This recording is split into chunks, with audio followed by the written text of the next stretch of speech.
Hey, I got a 90s hip hop trivia question for you. Easy. Which rapper said "Mo money, mo problems"? Come on, dude. Are you gonna ask a real question or is this gonna be well, give context. Just said it, because that could be any Oh, number of sang it. rappers or Sang it in a actually song. sang a song. Yeah. Mo You money, mo talk about problems. like you talking about like a little P. Diddy? Wow. Was it P. I Diddy? don't I don't know his name. I don't know his name. I think it's P. Diddy. Well, not that I don't know his name. I'm saying he changes his name. My first thought is P. Diddy, but I don't know if he's Diddy. I don't know if he's Diddy Dot. I don't know I if never heard he's Diddy I don't know Dot. what his I don't know what his prison name's gonna be. That's messed up. That's cold. That's cold. I thought it was Notorious B.I.G. No, I think they did like they were both on the I don't know who gets credit for the album. I think they did it together because they did a lot of stuff together. Yeah. I don't know. Look it up. What's the answer? You're asking the question, you don't know the answer? No, I don't know the answer. Oh. I thought you would. Normally the best way to to have these kind of questions is to actually like have the answer, you know what I'm saying? You're like a Because then you can look '90s hip then you hop can look guru, smart. dude. You know what I mean? You can look smart. I didn't know the answer. Same. Um, that's a really good question. It's very relevant, That's why I and asked it. it is. So it's funny because it is Notorious B.I.G. He gets credit for the song, but when you look at like the video, the first face to pop up is P. Diddy. So I don't know what you do with that, but I'll Oh give yeah. it that's I give that one to you as Notorious B.I.G. Good cultural reference, Stu. Here's Thanks. a question for you. Yeah. Have you ever noticed when you think about finances, would you say you'd characterize your conversations around finances as profound, or would you say extremely superficial and even borders on fabrication, potentially lies, and make yourself seem a little better than maybe you are? Who, I guess it depends on with whom you're having the conversation with. Um, I mean, I would I would like to say that I don't think I have those type of conversations that are superficial about money. Um, Probably because we've gone through this iteration and this exercise and the reflection period within TKM for quite some time now. 5, 10 years ago, maybe. Today, I don't know. I don't think I have those conversations about being superficial or overinflating um, about money. But it's interesting to me. I think, especially in the real estate world, or when you're talking in the entrepreneurial world, and I've noticed this a lot that even today, the conversation surrounding finances, I'll find myself like, for example, someone you talk real estate, like, oh, what kind of portfolio, what do you invest in? And someone will be like, oh, well, I've got 100 doors, but because it's almost that's not the real.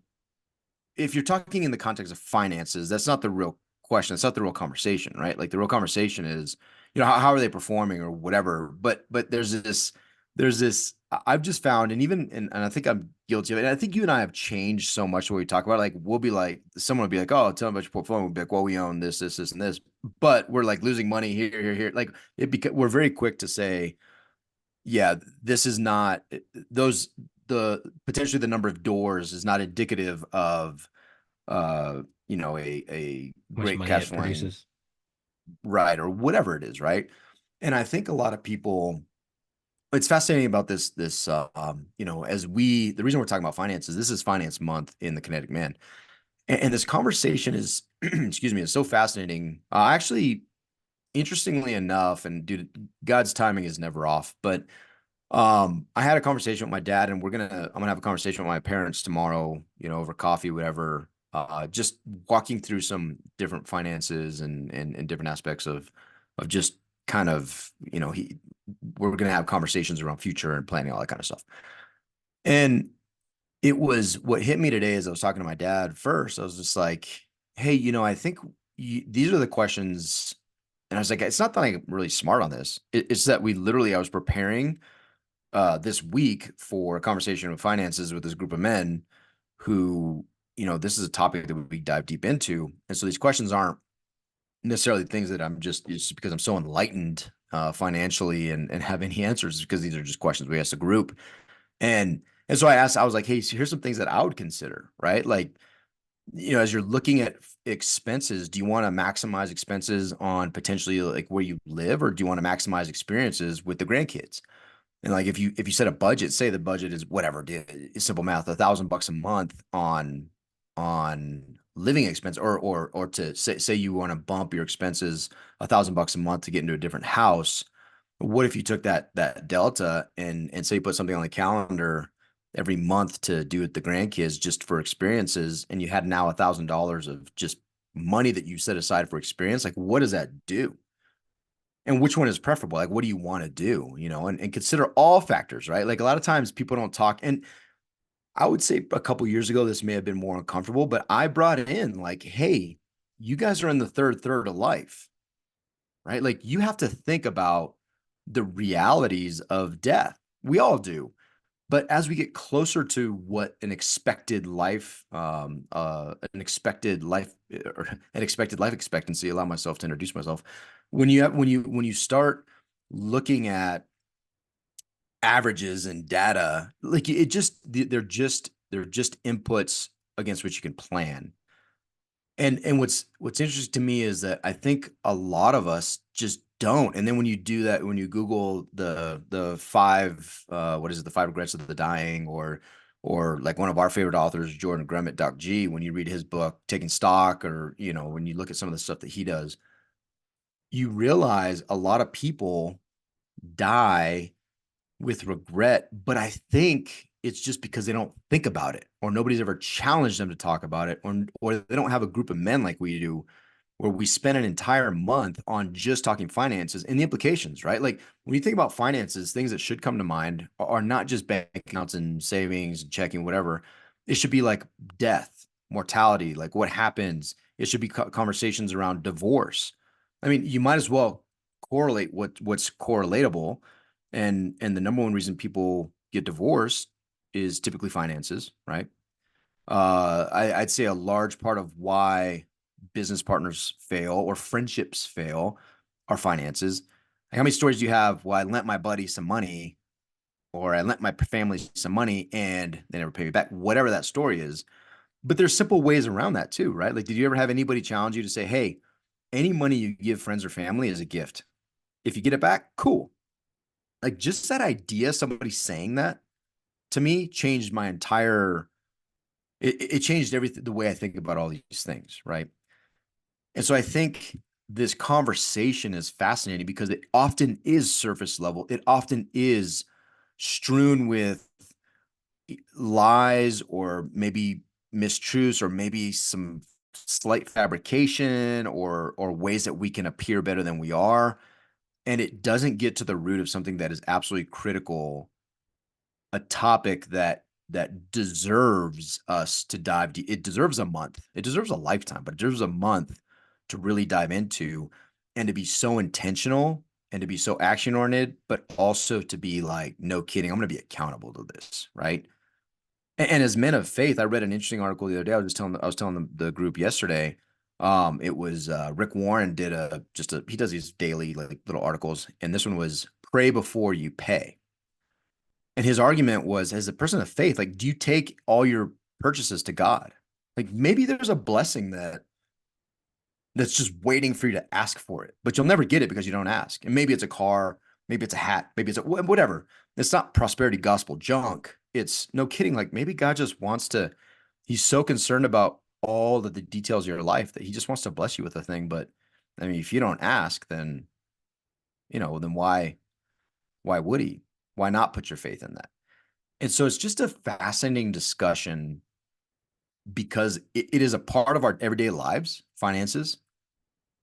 If I don't pay the internet, we're not having this conversation, right? If I don't have a laptop, we're not recording a podcast. So I mean, there's it's an aspect of everyday life, but we just don't a lot of times give it its due until it's too late or until something happens and it becomes critical.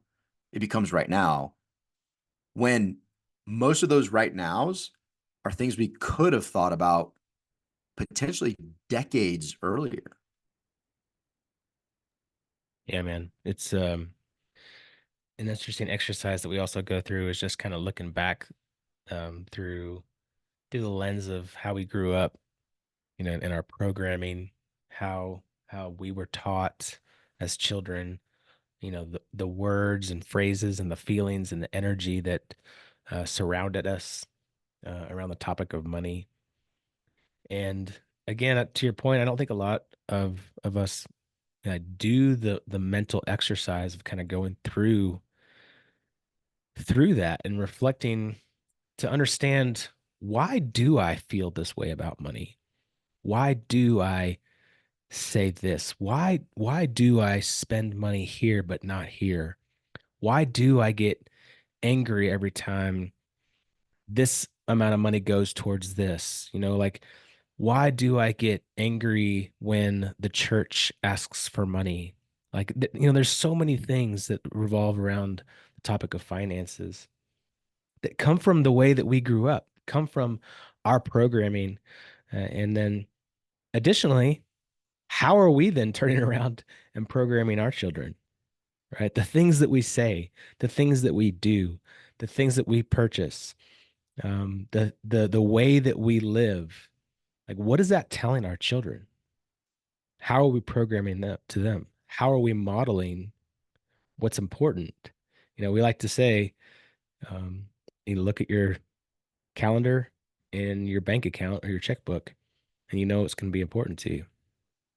So what are you showing? What are you showing to your Yeah, we need to children? change that because all our young listeners, all our They don't millennials, they don't know and what they're checkbooks like, are. checkbook. What the heck is a What is checkbook? a checkbook? Checkbook. Who uses Yeah. checkbooks? But going through that exercise for me has been really eye-opening. Just thinking about what was said to me as a child. Um, you know, being in the room when my parents fought about money, hearing constantly over and over again this idea of saving, right? Putting money away, thrifting, being, frugal, like all these things like have impacted the way that I treat money now.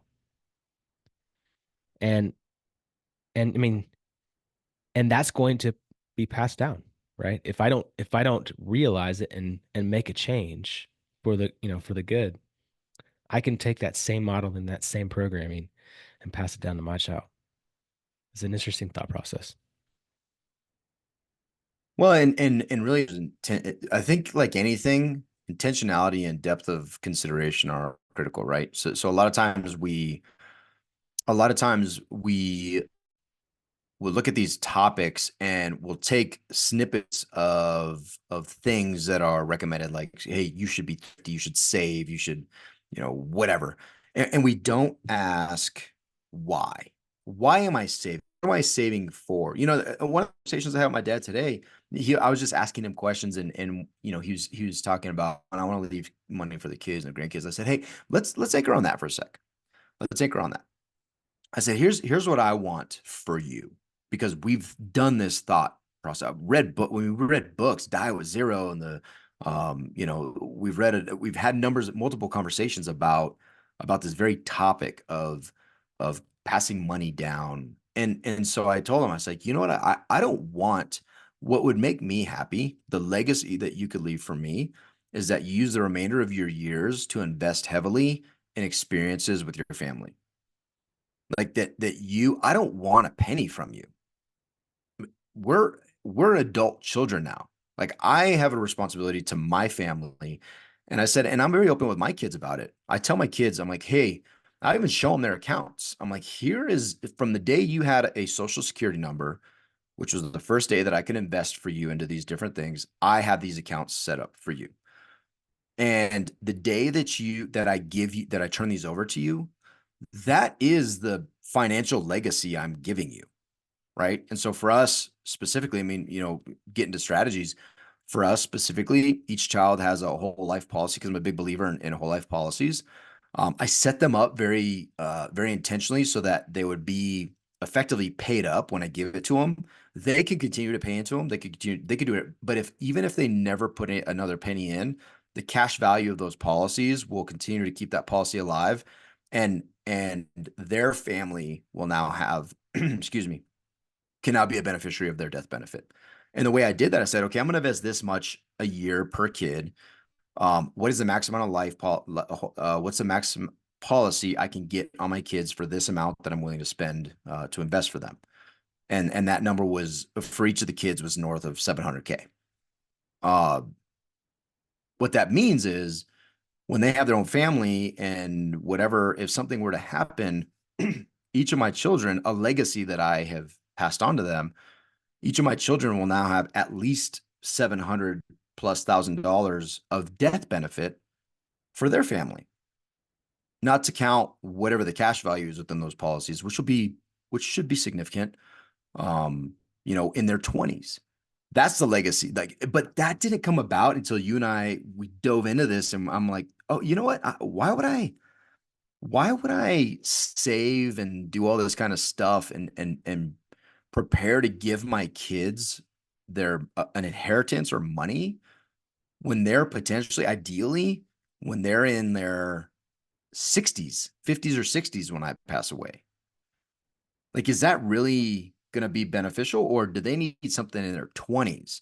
And if I prepare and have a mindset of thinking, hey, your financial gift from me will be turned over to you in your 20s, that's a very different conversation. And also for me, like, I'm off the hook, dude. Like, I'm going to start spending like the rest of the money that, or the financial position I want to put myself in, will be fully dedicated to the experiences that I want to have for the rest of my life at that point, which will include my kids. And which, like, how baller would it be? And this is just a thought exercise. How baller would it be, instead of trying to buy like a nicer house or whatever? Say you calculate the difference and you're like, you know what, I'm going to take the difference in that pay, or maybe even get rid of a current house when the family leaves, downsize, and take that delta and say, you know what, I'm going to commit to this. Is a commitment, Stu. Here's a commitment. I'm going to commit to spending that delta on experiences with potentially my family. So I'm going to reach out to my kids when they have my grandkids are young. I'm going to say, I'm going to take, whether it's monthly or whether it's compiled and it's biannually, whatever, I am going to take this money, say it's $1,000 a month, and say you do it biannually. I'm going to take $6,000 and just take your kids, my grandkids, and we're going to go do some like baller thing, whatever it is. And all that 6K is just going to be spent on that. I'll tell you, dude, if I got rid of my house and potentially rented something a lot smaller for me and my wife, that number could be multiple thousands just in insurance taxes alone.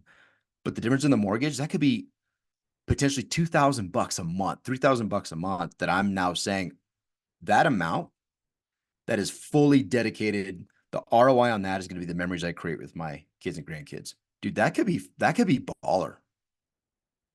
But that level of intentionality, that why, gives you a reason to go through finance. And I have these conversations with my kids, right? Hey, here's your account. This is how much money is in it. It's an educational conversation with the kids. Here's all the stuff. Here's why I chose life insurance. Here's whatever you can educate your kids and be like, and by the way, like, don't call me. This is for you to manage and steward, because I desire to manage and steward it well for you.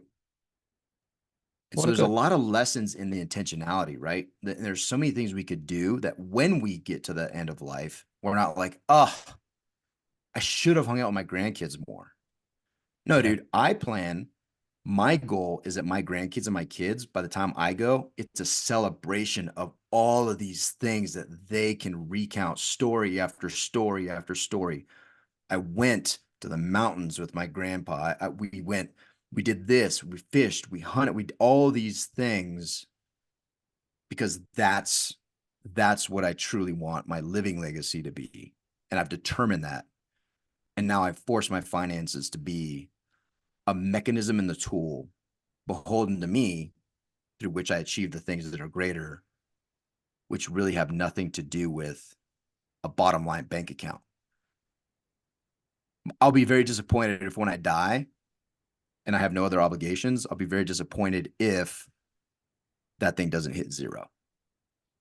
Yeah, it's going through the process of aligning your finances to your values, right? It's looking at your bank account, looking at your finances, looking at your spending, looking at your expenses, and saying, does this match the value that I have aligned with my life?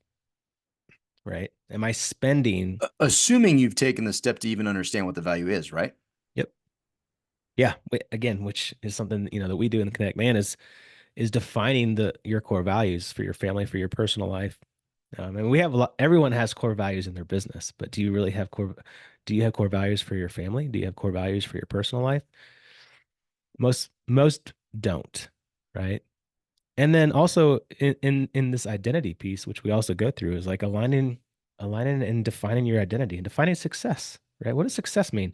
Most people think that success equals the bottom line of a bank account, right? But if you're redefining that and you're saying, no, success is creating a family trip every single year.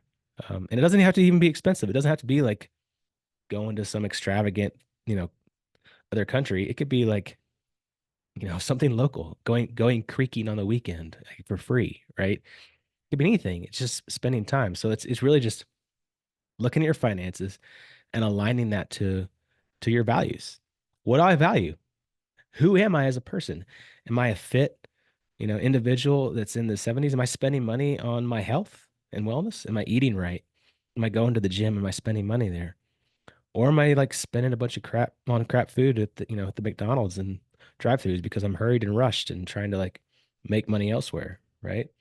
Like what are you spending money on to align to your values? It's a fantastic exercise to go through. Like literally, go through your bank account, like go through, your monthly credit card statements, your monthly checking and savings accounts, and line item by line item, look at, all right, where is this going? What is this for? Does this align with my values? What am I spending money on? And if you're spending money on like Amazon all the time and just like stuff and things and like more junk, like maybe it's time to question like where your values align. Like, am I valuing materialistic things? Am I valuing how I look to others? Am I valuing like what people think about me? I don't know. It's a good exercise. Yeah, and I don't want to suggest, we're not suggesting that material things are bad or good. I think the bad is in just doing things by habit. If it's bad habits, right? Like I'm just spending to spend, or I'm getting things to get, or there's no real, question of do I need another of this thing? What is the opportunity cost? I think is a more important question. What is the opportunity cost? What can I now not do with this, or what can I do with it? Right? You just put some thought to it. And I think just as a kind of to focus the conversation as well around this finances piece and its importance. There are a lot of times when we have financial conversations because like I don't to me the financial conversation is not it's just an opportunity to talk about hammers, right? Like it's not something that I define myself by. It's not something that um that I desire to be a thing that is, a foundation of our friendship or any of that kind of stuff. I like to understand. I like to use it as a tool to understand myself and understand somebody better, to get to know them better, right? And I find it interesting that when a lot of times the financial conversation is a very quick conversation when I'm having it with somebody else, and typically it's like, hey, what are your financial goals? What do you when you think finances? What are your goals? And a lot of folks I talk to, it's like, well, I want to be comfortable. Huh? Comfortable. What does that mean? And as a side note, like everybody says I want to be comfortable. That's what everybody says. Like that's like the number one answer. I want to be comfortable. And I don't even know what that means. Like, what does it mean to be comfortable? What would it take to be comfortable? Are you comfortable now? Are you uncomfortable? Like, what is that? It's such a cop out because everybody, I think a lot of times we're like, oh, yeah, yeah, yeah, that sounds great. Yeah, I want to be comfortable too. It's like success. I want to be successful. Okay, cool. Like, what does that mean? I don't understand that answer. But if you never even ask, and typically, we believe in like the multiple why question, right? The multiple level whys, 7 whys. You get to 7 whys deep into something, like you're getting pretty deep. Usually one why is where most of these things fall apart. Okay, why? Like what is comfortable and why? Uh well, I don't know. Never really thought about that. Well, but you just said like your whole financial plan and outlook is based on this idea of being comfortable. Yet you don't know what comfortable means. No clue. And so it's and then if pushed, well, I want like $1 million in the bank. Awesome. $1 million in the bank. Like Why? what is that like? What does $1 million do for you? Like, what is it because you want to put it like into an annuity and you're banking on 4% and you think you could like you've done your budget and you think you can live on a 4% annual return on $1 million annuity? Is that what? No, like, no, I have no idea what you're talking about. Then what? I don't have any idea what you're talking about either. But the problem with that is it gives insight into truly how little thought we put into it for ourselves. It also shows that somebody somewhere said $1 million. And so now you're basing your financial future on that. But it's fascinating too, because you're like, well, what if you had $500,000? Like with that, and most people are like, yeah, that'd be dope. All right, cool. We just cut quote unquote comfort and your financial goals in half, and you'd still are like super ecstatic about that. And I think the most sad part about that conversation is it gives insight into the fact that we have no idea what we want. Two, is it tied to any value if we know what our values are? And three, it gives no framework or paves no path for a future investment in the things that are most important to us, most likely our relationships. And so how much potential is there and how many things are lost in the course of a lifetime by staying the course, and the course is just this fluffy word of comfort. And it's not even suggesting that you're not like saving, I save 20%. Like I'm a 20% saver. Awesome. Why? What are you saving for? I don't know, man. That's someone said save Because 25%. they said so on Bigger Pockets or Choose FI Whatever. or whatever, right? Yeah. And I'll even get, if you're listening to Bigger Pockets or Choose FI, at least you're listening to podcasts actively and getting Yeah. educated on something. Maybe there's a why in that. But but at the end of the day, when I started thinking about this for me and we started having this conversation in our group, it's almost like it hit me. I'll tell you what hit me the hardest. My time here is extremely limited. That's what hit me. I have to maximize my time here, not my dollar amount, my time, because my kids and my family and my friends don't give a rip about how much money I make. They care about how much I love them and am intentional and present.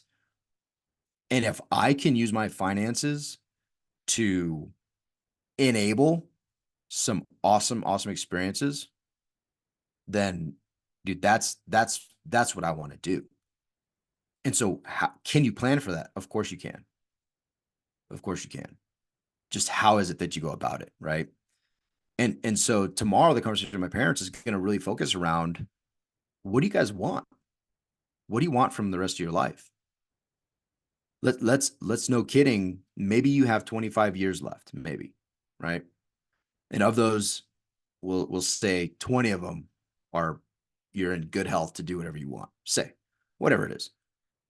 Like, what do you want to do with those? Here's the ages of the kids at that point. Like, what do you want to do? And backwards plan. And dude, it can be as simple as I told my dad, I'm like, how cool would it be if like you guys took the kids on the same day of the week, like the third Friday of every month was ice cream with Yaya and Gramps Day. Like, dude, that's so simple and basic. Do you think that would make a memory? Like, do you think my kids will be talking about that forever? 100%. Third Friday of every month was Dairy Queen with Yaya and Gramps, without fail. Like, dude, they'll never forget that. And dude, that's like low hanging fruit, bro. But how many of us do that? And oftentimes the conversation is, oh, I don't have ice cream, but multiple times a month. We don't have money. Is that in the budget? We don't have money for that. Really? Okay, cool. That's been a mindset shift for me is just starting to say yes more to even just the smallest expenses. Not because of I have the money to do so, but because of the fact that it's going to create a memory, right? Whether it's whether it's the extra trip, whether it's the weekend away, whether it's the Slurpee after school, you know, whatever that is, like to your point, the ice cream, like that creates memories. And at the end of the day, it's really not that much money.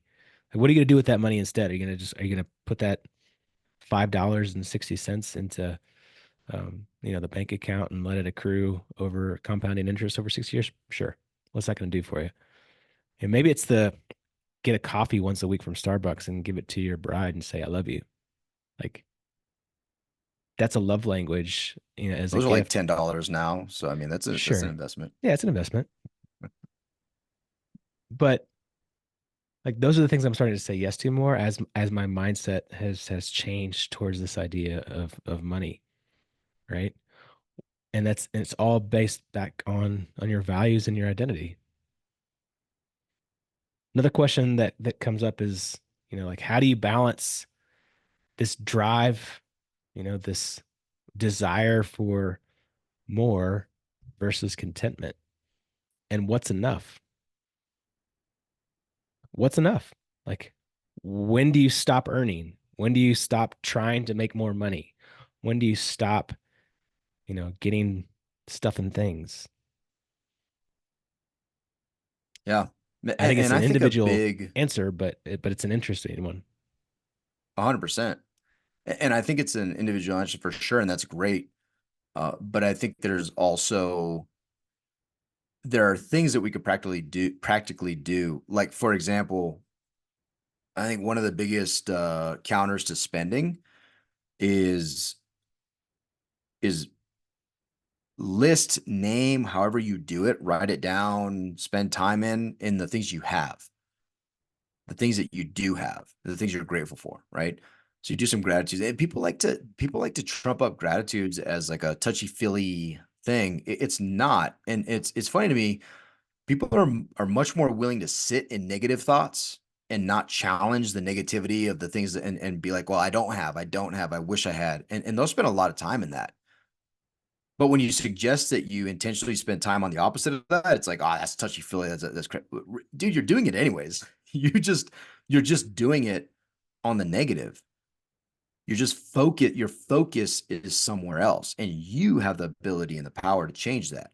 It's up to you whether you choose to do that or not. I mean, that's on you, right? But you're already doing it. We are thinking beings. We have, I don't know what the math is, dude, but it's, thousands, tens of thousands of thoughts a day, and a certain percentage of those are negative. Well, why not change that paradigm and focus on the things that I have, the things I'm grateful for, and lean into that, and then make decisions from that place, right? Like, do I really need another Amazon box? Or like, what am I trying to do? Even better, like, what is that doing for me? Because usually it boils down to you're masking, you're medicated something, right? And so it's or you're trying to keep up with somebody, and that's a powerful thing too, right? Like, my neighbors have this nice thing. I want that too, to keep up with them. All right, awesome. Great job acknowledging it. Why? There's really no good reason. I don't even talk to my neighbor, and I think that guy's a jerk. So, like, do you really want to be like them, or have like what they have, what they have? I don't know. That's up for you. That's for you to decide. But at least the thought process can get you to a place to question why, and really get after that programming. Because again, the programming thing, it has much greater ramifications than we want to give it credit. Specifically, if we want to be a positive influence, we want to be an influence in our kids' lives or our community or our neighborhood, whatever it is. then we have to understand that our actions are being watched and that our programming is driving our actions and it's programming those that we care about.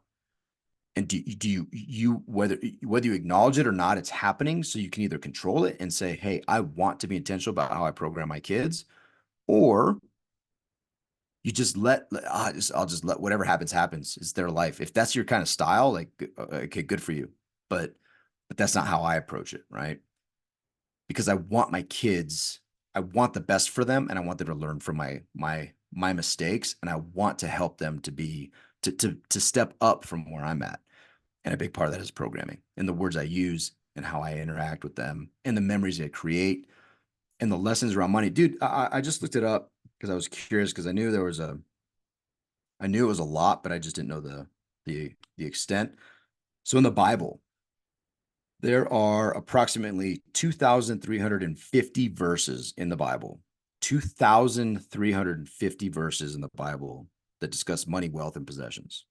2,350. That's almost double the number of verses dedicated to faith and prayer combined. So faith and prayer combined is half of the times that money, wealth, possessions is mentioned in the Bible. What does that tell you? Like God's not oblivious to this, right? If if you are seeking wisdom on these things, there's ample wisdom to be found. It's not that one verse that everybody misquotes. Oh, uh, money is the root of all evil. That's not even the verse, but that's the one that gets quoted. But that's your programming. That's your programming. So there are 2,349 other verses to change that programming potentially. And mind you, that verse, that's not even the verse, right? The root of all evil is not money. Did I say it right the first time? I may have said it right the first time. The verse is the root of all evil is the love of Yeah. money. And so as you look at programming and you look at your future and you look at your legacy, these are things you'd be intentional with. And there's few places that are as powerful that express themselves in a daily, tangible manifestation as finances. It has a large impact on our lives. I mean, like you said, it's the number one cause of divorce. It's the number one cause of relationship killers, of business failures. But it doesn't have to be. It It doesn't doesn't have have to to be. be. It could be life giving, right? It could be life-giving. Yeah. It could be educational. It could be something that you sit around the dinner table and talk about, right? And it could be exciting. It could be, something that we started doing every year is we have an annual family um, giving meeting.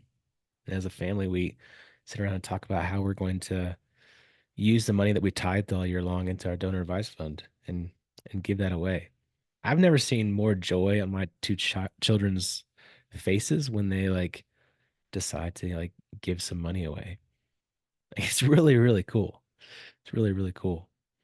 That's on the topic of money. You can talk to your children like you can, it goes like think about what you say to your kids on a daily basis. Like, do you say no and no, we can't afford that? No, that's too expensive. Or, do you say, or vice versa, like opposite, are you just spending money all the time? Just on anything and everything? Are there Amazon boxes hitting your doorstep every single day? Like either one of those, like you're saying something. You're programming them in some way. Yeah, man.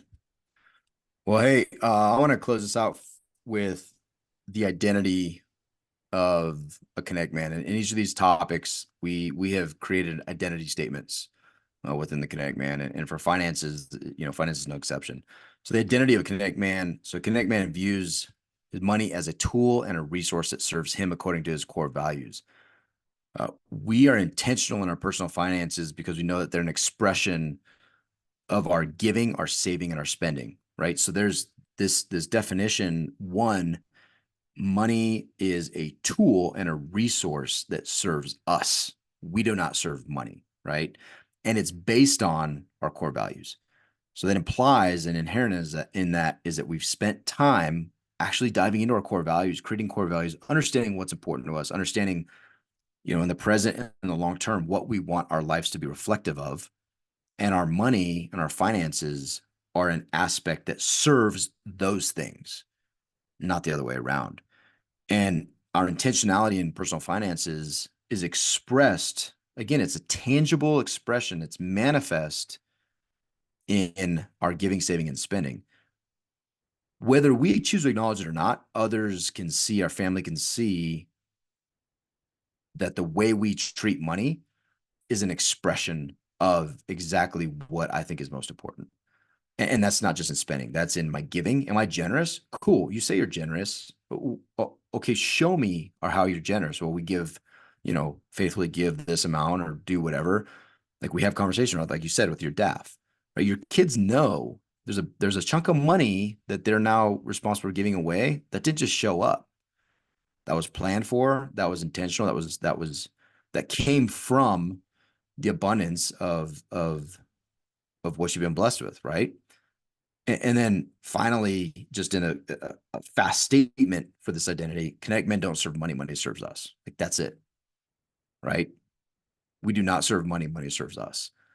Well, it requires intentionality for that to be a reality. It requires you to very clearly work through and define these things that are so important for that to be reality. Otherwise, you're just gonna be the typical grind it out, work as much as I can, make as much as I can, suck it up for a rainy day. And then you realize at the end of your life, you're like, man, I got all this money and I can't do anything with it anymore. For what? For what? What do they say? They say either it's the health quote, man. I love it. Like you're gonna spend money on health, right? Like either now or later. Yeah. Like you can spend money on good food and the gym and whatever now, be conscious of it, or it'll be doctor bills later. Yeah. And so I think we just have to understand that at some point we're gonna have to these things are gonna have to be rectified. We might as well do it sooner than later. We might as well have a vision and create those opportunities for those memories and those experiences now and be responsible about it. We're not suggesting you just go out and like, oh man, I got a paycheck. I'm just gonna blow it on an experience. Well, no, because then you're gonna experience something else. There's gonna be an experience from that as well. But it's not it's much more intentional than comfort. It's much more intentional than success. It's much, much more intentional than more because we're truly meant for more than that kind of life, right? Yeah, buddy. Good stuff. Go be intentional. Go be intentional. Hey, if you're not having these conversations, reach out to us, be part of these conversations. And if you don't want to do it with us, I would just encourage you, do it. Find somebody that you're comfortable with. And no kidding, just open the door for this conversation. Hey, let's talk finances and see what happens, right? See what ask why. You don't even have to, there's no agenda to it. Just ask why. Why? Why? Right? And see what comes from that. Giddy up. Giddy up. See ya. Don't be potential. Get off the sidelines. Get off the couch. Don't be a sideline dad or dude. Giddy Bye. up.